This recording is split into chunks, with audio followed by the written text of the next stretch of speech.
വേഷമാണെങ്കിലും അതൊരു നല്ല വേഷമായിരുന്നു.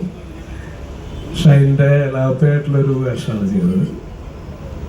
അല്ലെങ്കിലും ഞാൻ ഷൈൻ്റെ ലാപ്പ് തന്നെയാണ്, കാരണം അബിക്ക എൻ്റെ ജ്യേഷ്ഠൻ തന്നെയായിരുന്നു. അപ്പോൾ ഇപ്പം എൻ്റെ ഒരു ധൈര്യം എന്ന് പറയുന്നത്, ഹാല് എന്ന സിനിമയുടെ സ്ക്രിപ്റ്റ് റൈറ്റർ പറഞ്ഞ വാക്കുകളാണ്.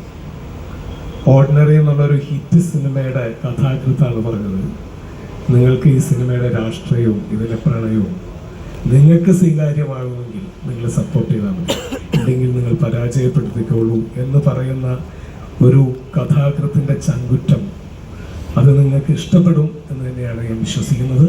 അതുകൊണ്ട് നിങ്ങൾ തിയേറ്ററിൽ വന്ന് നല്ല സിനിമയാണെങ്കിൽ നിങ്ങൾ നല്ലതുപോലെ ആസ്വദിക്കുകയും നിങ്ങളെല്ലാവരോടും ഇത് പറഞ്ഞ് ഈ ഒരു സിനിമ കാണേണ്ട സിനിമയാണെന്ന് നിങ്ങൾ നിങ്ങളുടെ സുഹൃത്ത് ബന്ധങ്ങളിലൊക്കെ പറഞ്ഞ് കുടുംബമായിട്ട് വന്ന് തിയേറ്ററിൽ വന്ന് ഈ സിനിമ കണ്ട് വിജയിപ്പിക്കുക എന്ന് മാത്രമാണ് ഈ അവസരത്തിൽ പറയാനുള്ളൂ.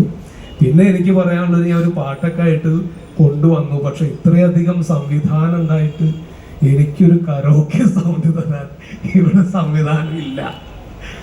നിങ്ങൾ സപ്പോർട്ട് ചെയ്യണമെങ്കിൽ ഞാൻ ആ വരികളൊന്ന് പാടാം.